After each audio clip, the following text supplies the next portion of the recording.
Bad trigger. Bad trigger press.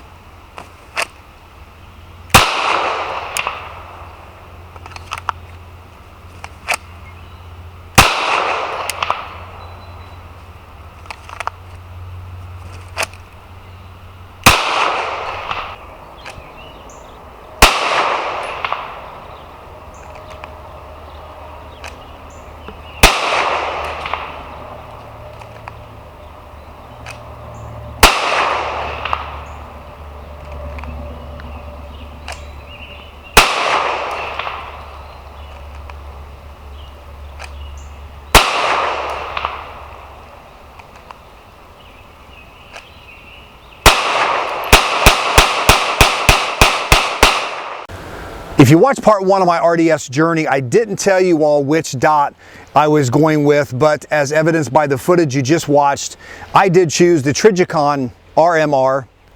It is the 3.25 MOA adjustable, although I had been using it on the automatic setting, and so far I like it. As you can also see, I do have the TLR1 HL on it, and I have been carrying it like this, but that's for a different video. We'll talk about that later. My thoughts through 700 rounds with the RMR. I really, really like it. And I'll tell you why. Because I'm just crazy enough, just competitive enough as a former athlete to take on a nutty challenge like learning an RMR after having thousands of rounds through handguns with iron sights. It's not easy. So anyone who tells you out there that transitioning from irons to a dot is easy is lying to you. It's difficult, but there are steps, there are baby steps, and if there's one person I would have you watch on YouTube if you're considering making the transition is Aaron Cowan with Sage Dynamics. I'll link him down below. Former military, former law enforcement full-time, maybe still a reservist, I can't remember. Either way, he's got military and Leo experience, and he's a phenomenal trainer. The guy, he can make a 30-minute video and you watch the whole thing, and sometimes 30-minute videos bore the heck out of us. But check him out, Sage Dynamics, Aaron Cowan. He has really taught me a lot on this dot, and I've got to give credit where it's due, and that's also to Razor JB. You might have seen some of his comments down below. He is extremely qualified to share his thoughts on gunfighting, self-defense, concealed carry, especially the Trijicon RMR. He's the guy that kept pushing me with this this choice. I tried to get out of it. I didn't want to spend the money on it. I'm not a cheapskate, but I'm thinking, what if I don't like it? I can buy an inexpensive one, put it on. I can always take it off, and I'm not out that much, and I can sell it. But then again, I guess deep in me, not being a cheapskate, I wanted the RMR. I had a feeling I would like it, so I went ahead, buy once, cry once. I went with it, and here it is. The backup iron sights, as you saw in the first video, were Trijicon night sights. However, I did black out all of the tritium and the silver rings around them. That helped me immensely with picking up the dot. It was so distracting after so many rounds in my mind of looking for that front sight, looking for the irons. I kept looking to those things, and it was a distraction. That was a suggestion by Razor JB. Black those things out. The cool thing is you can still see the tritium. So when it's really dark, you can still see the tritium glowing through, but it's not as bright as the dot, which is optimal. If I put a dot on the gun, I want that to be my primary sighting system. That said, the biggest reason I did not get a dot in the first place was I don't trust technology. What if it goes down? Well, thankfully there are other sighting systems, especially with the RMR. Now, some people don't like this method, including Aaron Cowan, but I have tested it and it actually works pretty decent.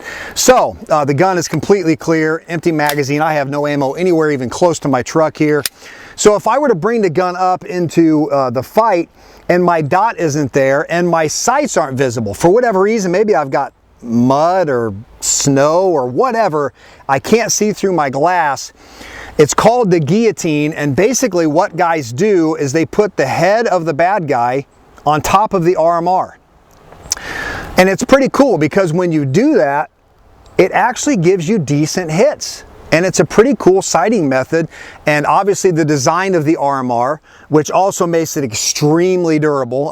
Aaron Cowan drops these things from this angle, from the whole shoulder height onto the dot, and he's tested many, and this one comes out best every single time. So it's a pretty cool sighting system. Be able to put that out. It's something you're going to have to train. My dot's not there. I can guillotine the bad guy though and still get hits. Now if you're close enough, you can just look through the window, obviously, you know, even if it was slightly visible, and still do okay. Another alternative sighting method, and guys, that guillotine method and this alternative sighting method I'm going to show you is what finally sold me on giving this a try, instead of being an old guy who didn't want to try technology.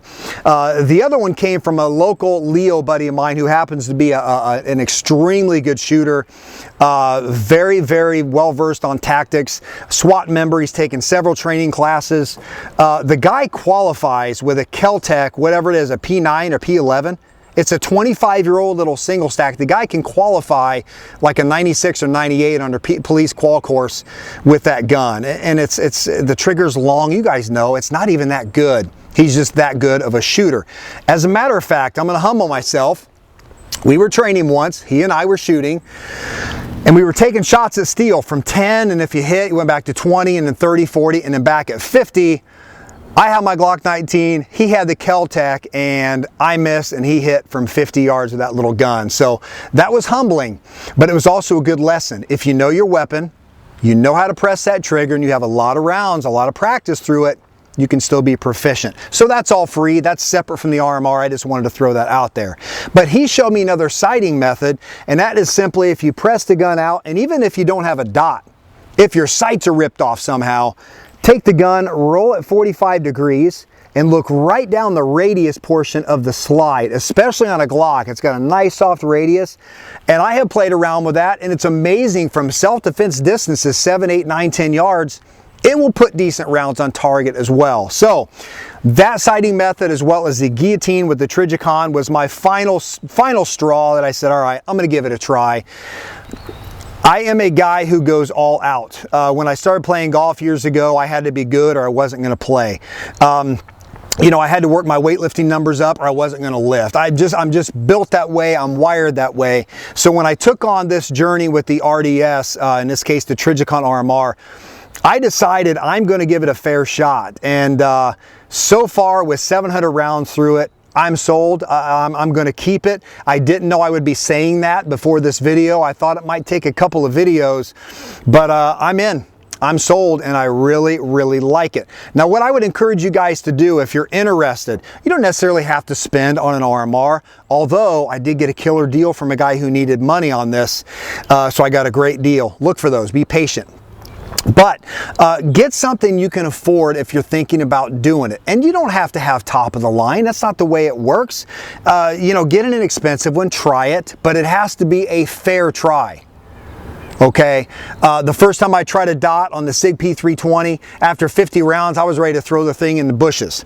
I didn't like it, and then I got advice from people who told me how to do it. I wasn't good at it by any means. I'm still not, but I will be. I promise you guys, I will be a proficient shooter. Now, just through 700 rounds, I have to tell you this, and this is full honesty and transparency here. When I press iron sight guns out now, after all the dry fire and all the live fire I've done, those sights are absolutely on target every single time. What the dot does is it exposes problems, and I had some problems. I had some grip pressure problems. I'll go over those in a later video. My trigger control wasn't good, and again, not good for a dot.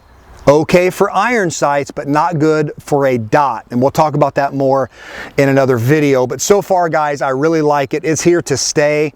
It's the wave of the future. I didn't think I would be saying that I would own a dot, you know, an RMR on a Glock and be carrying it, but I'm absolutely loving this setup.